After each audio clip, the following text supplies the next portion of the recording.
think that it's probably characteristic of all of the people in our office is that everybody had pretty broad interests and kind of a, I don't know, a career anxiety, if you will, that could only be solved in a place that puts so many incredible things together. I think at one time I wanted to be an astronomer, at another time an oceanographer, another time a paleontologist, and human medicine obviously is what took me to medical school.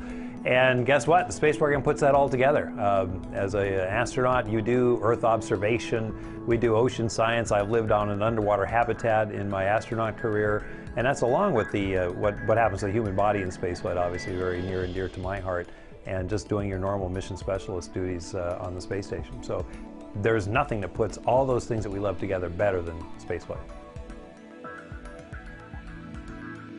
Well, I loved it. I could sum it up that way. But I will tell you, that was my first space flight, and flying out of the Baikonur Cosmodrome was pretty special. I mean, I launched off of the same pad that launched Yuri Gagarin. That's pretty neat. I had a terrific crew, and we got up there, and the first look at the station was just unbelievable. When you open the hatch and you see how big it is, and I realized that's going to be my home for the next 6.5 months, that was pretty overwhelming. And it did take me a while to get used to navigating around in zero gravity and doing my work and learning how to work the timeline, work with the ground, find things, not lose things in zero gravity. I think probably a few weeks into it, I really felt like I was hitting my stride, and then I really, really enjoyed it. I can tell you that as tightly attached as I am to my family, at the end of 6.5 months, I didn't really want to leave. So it was an incredible experience. Well, the differences between the Soyuz and the shuttle are huge. The mission statements of each vehicle are quite different. The Soyuz I like to think of as a commuter rocket that takes 3 people to work, and you park it for 6 months, and then at the end of 6 months you turn the key and it goes and you come home. Whereas the shuttle delivers a load, a big load, to the space station. It's designed to carry those loads and up to 7 people, and of course bring back large amounts of pressurized cargo as well. Both vehicles do their job very nicely, but obviously you have a very, very different launch profile, a different launch experience with each of them. With the Soyuz, it's all liquid boosters. It's a very, very gentle ascent. It's hard almost to know that you've even left the pad because you have the shaking as the engines spool up, and you really don't feel a difference when you leave the pad. And you only know that from your clock, which starts with your ascent indicators. With the shuttle, there is no doubt. The main engines start about 5 seconds, those things kind of spool up. You feel the orbiter shake and creak and groan and tilt a little bit on the launch pad. You know it's getting ready to do something. But when those solids light, there is no question. That is the moment. You have left the planet and you are starting to scream towards space. So very exciting ascent on the shuttle, I would say. Now landing, I would say, is much more exciting on the Soyuz. The shuttle, of course, lands like an airplane. The Soyuz hits the ground with parachute descent. Well, the time went by in the blink of an eye.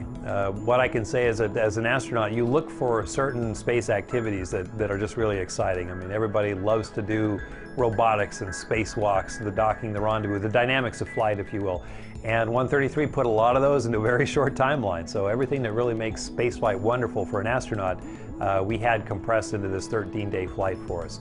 So of course we had Discovery on its final flight. We did the docking, the rendezvous, 2 spacewalks, and a lot of outfitting of that new module that we put up there, and a lot of science. We transferred cargo back and forth. So you're always busy doing something dynamic and something a little bit different every day. So it was really magnificent.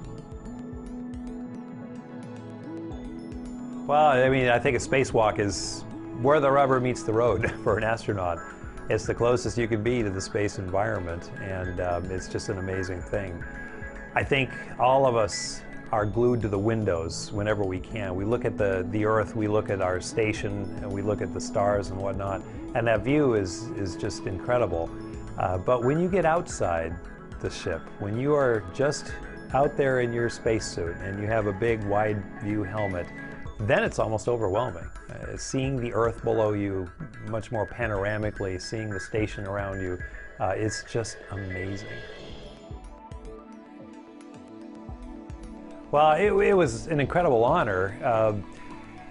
I was assigned to this flight while I was still flying my long-duration flight.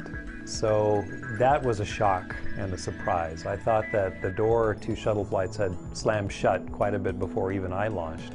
So out of the blue comes this opportunity to fly on one of the few shuttle flights. I was incredibly honored for that. I landed and they said, okay, you're behind in your training schedule already, so you better get to work. Fortunately, the crew that I was training with, the 133 crew with Steve Lizzie as commander and the rest, all of my classmates from the class of 2000, the crew was fantastic, and I think the training flow was just a lot of fun. When we fly, even though we know it's the final mission of an orbiter, in our case Discovery, overwhelmingly our thoughts are focused on our mission. Our job is to execute our timeline, to do it as accurately and as on time as possible, and that's pretty much where your head is. We definitely were asked a few times during flight about the legacy of Discovery in the shuttle program, and of course we would turn our thoughts to that for a moment, but it's only when you successfully land, after wheels stop, that two things happen. One, you can reflect back on your mission. It was successful, safely done, the vehicle was incredibly clean. But the other thing is that now you realize it's the last flight. And now you're turning the ship back into the hands of the people who've cared for her for so many years and back into this facility that's taking care of her. And that's when it really hits you that it's the final flight and you're taking this magnificent spaceship and she's being retired. So I think a lot of us started to feel the emotion at that point.